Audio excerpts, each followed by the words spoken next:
Thanks for tuning in today. I'm Dr. Nick, the Incrementalist. Join me as I seek out the small incremental changes being applied in other industries that we can learn from and that can be applied in healthcare. Can these changes bring immediate value, but also add up to the big improvements and revolution we need in healthcare? Come along with me to explore the possibilities. My innovative guests from around the globe have used small incremental improvements to achieve their moonshot. And today, I'm delighted to be joined by Luis Mendiola. He is the Director of Provider Partnerships at MedArrive. Luis, thanks for joining me today. Thank you so much for having me today. Really looking forward to this conversation. So if you would, as I do with all my guests, I think it's always important to get the origin story. Tell us about your journey to this point and how you arrived here, if you would.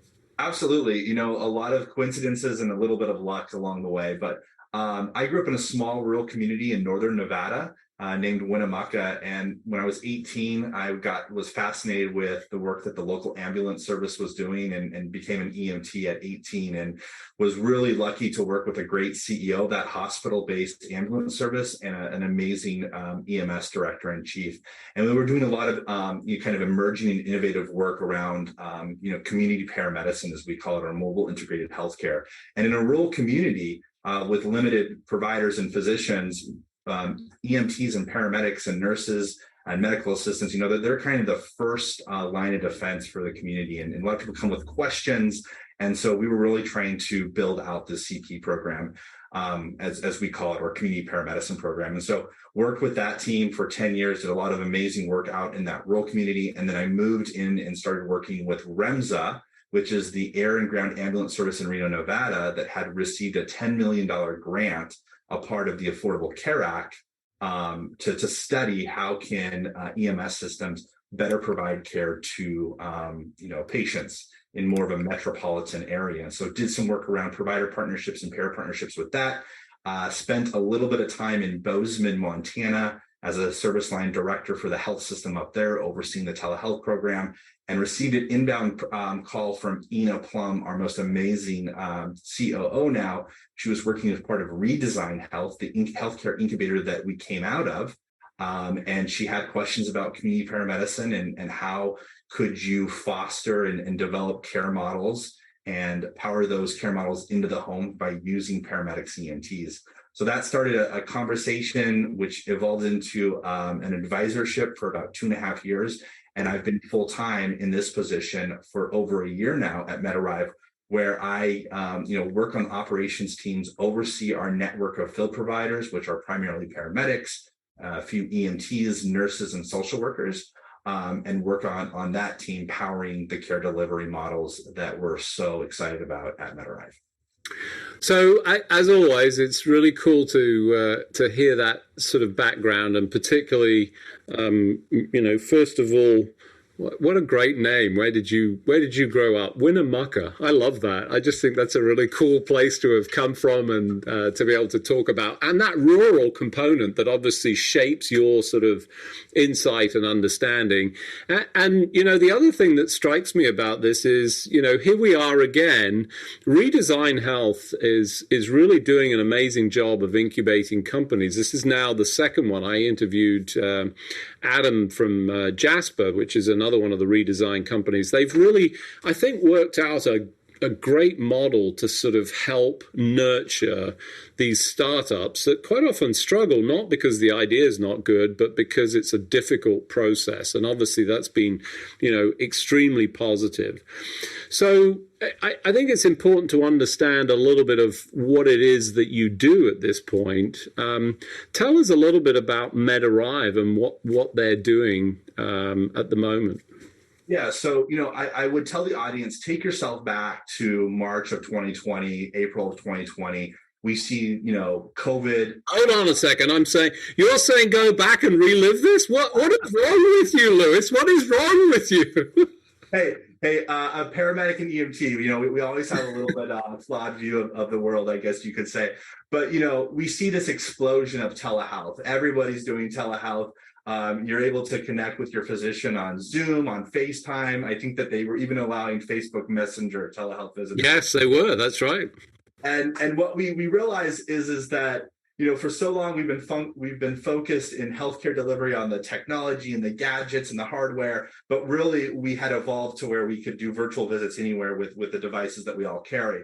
But there's so many limitations. Telehealth really only made sense for those really cognitive, patient presentations, and we still needed to be able to deliver humanity, touch the patient, collect labs, and really be the eyes and ears. And so MedArrive was born out of this idea, is that we could be the eyes and ears of the provider, of the physician into the home, whether it's collecting blood, assessing a blood pressure, or really just doing patient navigation and education. You needed that human touch into the home. And that's what MedArrive is about. We always connect back, or we most frequently come back to a virtual provider, but our paramedics and EMTs are in the home providing that touch that you can't get with telehealth alone. So, as you've sort of developed that and built it, particularly on the foundation of what I think was, everybody that was in that space goes, well, of course all this stuff works. And, even the patients, I think, arrived at this. I'll be frank, I'm a geek, but I don't know that I'd used a lot of telehealth to that point. It was sort of there, but I'll get in the car and drive and, park up and do all of those things that you don't need to do. So you saw this explosion, you saw this capacity, but it didn't quite work as well as it ought to, right? There was it's that last, people talk inches, miles, whatever you want to call it, but it's that last element that I think you're really getting involved in. Tell us a little bit about that. Yeah, we often call that the last mile of healthcare. And so, what we found is that, again, a lot of things that you can do over telehealth, but there's limitations to telehealth. And so by having paramedics and EMTs that are so familiar and frankly so good at delivering care in a home or in some type of unusual environment, by sending them into the home and either facilitating the visit or doing the procedure that you couldn't do over telehealth, the collection of blood or blood pressure, you really built not only the upon the experience of the patient, but you were able to keep them out of the hospital. And then there was this flywheel effect, right? And so if we could do this, could we create and craft a longitudinal care program that was really aimed at high utilizers with chronic disease problems? And that's what we're doing now in many of our markets, where we've evolved to not just be the person that's drawing the blood or checking the blood pressure, but really delivering care into the home, connecting with the nurse practitioner or the physician when needed, but really allowing the paramedic and the EMT to power that care delivery, keep that patient out of the hospital when it's unnecessary, and navigate them to the most appropriate, while still doing the more episodic care delivery that we do, which is around things like HEDIS gap and quality programs, where it's much more transactional, if you will. But once we're able to identify those patient populations, we're often able to impanel them in one of our longitudinal care program. So this isn't just going in and holding an iPad and collecting blood, but rather saying, let's meet our patients where they are. Right.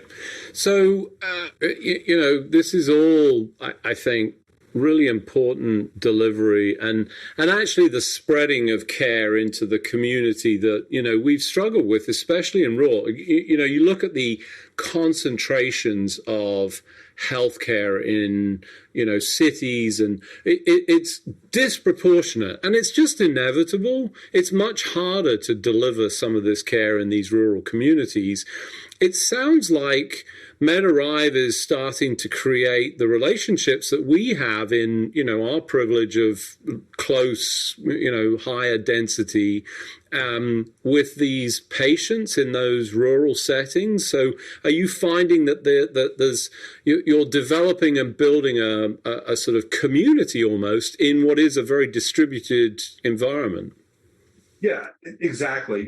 I think for any of us that have worked in healthcare for some time, whether we're on the business side or on the clinical side, we take for granted the fact that we could have 4 or 5 nurses, 5 or 6 doctors that are, in our cell phone that we can call when there's a rash or something comes up. But for the average American, for the average, Medicaid beneficiary that we're providing care to, that's not their reality. But they often know the EMT or paramedic down the road or the nurse down the road. So we really are starting to create an ecosystem for these underserved areas, not just rural areas, but also, in inner city where, are they going to be able to pick up a phone and call the doctor? No, but they're going to be able to pick up the phone, call MedArrive, and we're going to connect them with an EMT or paramedic almost instantaneously. And then we also are backstopped by virtual providers that can, help them, stay out of the ER if it's, just a simple laceration or something like that that needs to go to the urgent care. And so again, I love that analogy, and that's truly what we're doing, is creating this ecosystem, if you will,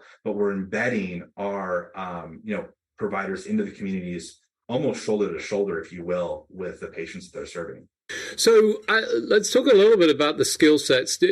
How are you matching the skill sets, particularly for that last mile? So the virtual providers, just push to one side the ridiculous notion that, somebody that's in a different state can't deliver care, whatever. But, you can deliver care virtually, I think, relatively effectively with the qualifications. How are you helping place the right skill sets in those EMTs and those local providers to be able to deliver? Because it sounds like they're delivering some of that care. How's that going? Yeah, paramedics, very, very broad knowledge base, right? So able to deliver a baby, take care of a burn victim, stabbing, and then a heart attack all in one shift. In a very small environment and right. Environment that they're not used to. And one of the things that, when I was in college, I worked as an ER tech in a trauma center, and then I worked on the ambulance. I was always blown away by, what a paramedic and EMT could do that often took a team to do in a facility, right?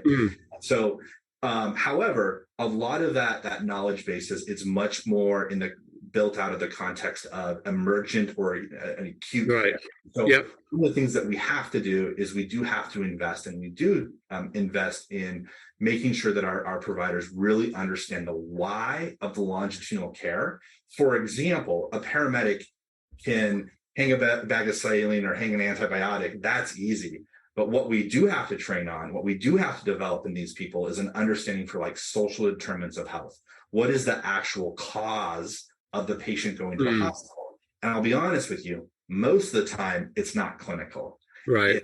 It has to do with not getting access to proper food when they're diabetic, or not having transportation to their dialysis appointment. And so what we do is we put them through an education program, depending on the program that we're running, that really builds that broader understanding of the community factors and the social factors that actually result in the rehospitalization. And by doing so, and by developing these care delivery models, we're able to show a significant decrease in the number of times these patients go to the hospital.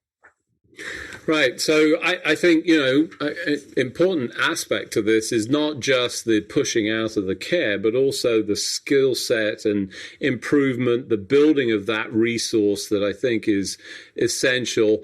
And importantly, I think, something that US healthcare doesn't do very well is including all the things that actually really contribute to the health or wellness of patients, which, we ignore. We say, no, here, have this tablet and, have this procedure, but it's actually much more than that. And I think people in the community have a far better sense of that because you see it actually being in the home. It reminds me a lot of my experience, in home visits, which we used to do as clinicians. And I used to do a home visit with my mother every week on FaceTime, as it was at the time. That was my version because she lived in another country and I was over here, but it really was a home visit. I'm her son, but I'm also a physician, can't help it. So fantastic news. For those of you just joining, I'm talking with Louis Mendiola. He is a director of provider partnerships at MedArrive.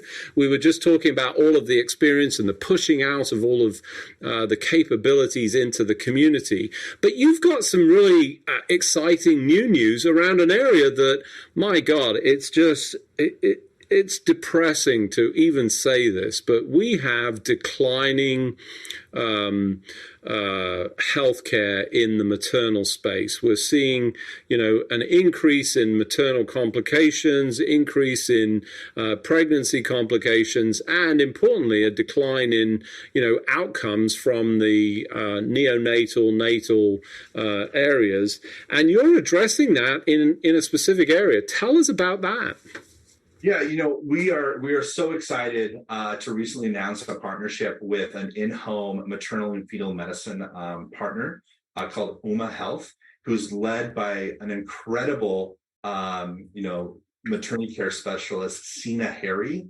And really, this partnership was cultivated by our amazing CEO Dan Trigub here at MedArrive, and really was about providing access to these very important and vital maternity care services, specialist levels services, I should say, in underserved areas. Like you mentioned, unfortunately, there's a lot of maternity care deserts in our communities, and not just in the rural areas, but also in growing number of urban areas. And getting that high level or that quality care that is backed by a specialist is very challenging. And through this partnership, we're able to power that care delivery into the home. And so, I some of the viewers or audience listeners may be saying, wait, are you guys delivering babies? No, that's not what we're doing. But we're going in and we're helping those virtual providers on the other end, the OBGYNs, the maternal and fetal medicine specialists, do assessments into the home so that these individuals aren't facing a 2.5, 3, 4 hour drive, into a specialist at a tertiary care center. And so really excited about this partnership of being able to go into the home, do some assessments, connect with the team at UMA Health to really drive improvements and really, create a solution for these maternity care deserts.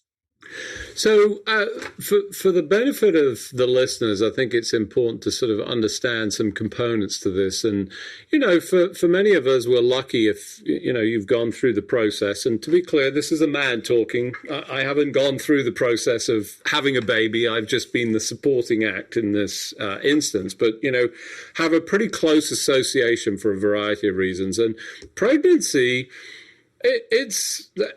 you're essentially building another human, and that puts an enormous strain on mothers and their bodies and the requirements, and it requires an awful lot of support to actually do well. Most people are lucky they have that, but those in rural communities, and all of the things that we talked about before. Tell us about some of the things that are happening and, how that's working for that, individual experience. Because as you said, you're now the eyes and ears of those extended providers to be able to provide some of that support. Yeah, as the clinical listeners, will understand is that there can be some very subtle and simple indications of problems for a mother and for a child that she's bearing, and for instance, like blood pressure. An elevated blood pressure can be a sign of something a much larger problem that needs to be dealt with at the specialist level. And so, obviously, that's just one of the things that we can go into the home, we can assess, we can report back to the specialist on the other end via the virtual health. And then these individuals can continue to have access to the UMA Health providers even when we're not in the home. So maybe there's decreased movement of the child. They can report that to UMA directly and really have somebody within a matter of minutes, following up on the phone with them, getting more information and triaging, how best to deal with that clinical presentation, if you will. Other things that we can do is just education. And a lot of the people that we're serving are in, these underserved areas where, especially if they're a first-time parent, there's not educational programs, and we can navigate them into programs or resources that are available. One of the things that we're different, and people often call us concierge care, or very, similar to concierge care. I'm just going to say concierge care for the rest of us. Exactly. No, exactly. And if you look at the numbers, I believe over half of the babies that will be born in the next decade will be Medicaid beneficiaries, and that's who we're working with. We're working with those MCOs, partnering with the MCOs, partnering with the UMA's Health to really understand the benefits and the resources that these mothers can have access to. And so, it's not just about an ultrasound or a blood pressure check or something like that, but really it's care across the continuum for these new and expecting mothers. Yeah, and again, for context, I think it's important to understand, and for the listeners out there, if you're good and you measure your blood pressure on a regular basis, which you should be doing, let's be clear, and you have a blood pressure cuff and an automated cuff, I challenge you to actually measure that, and I can show you easy demonstration. Have your arm actually at a higher level, and then put your arm down and see the difference in the measurement. And that's one of the things that clinicians bring to this experience. And I think, it sounds simple. Oh, just measure the blood pressure. You can send out a blood pressure. It's not as simple as that. And, particularly in health literacy and capabilities, and even in the case of translation with, different languages, I think there's some capabilities that are going on there. So I think, all of this is exciting. This is a relatively new announcement. Have you already had some experiences with this? Is this being rolled out? Can you tell us any stories about that? Yeah, we're in the implementation kind of phase right now, and so unfortunately, I don't have a great success story that I can share today.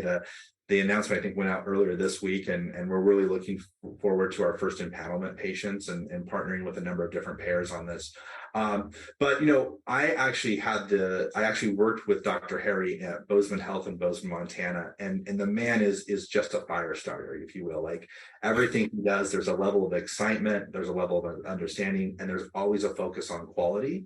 And I think that's something that we're so lucky to kind of bring into the fold here at MedArrive, and really looking for continued success in this program as we continue to roll it out.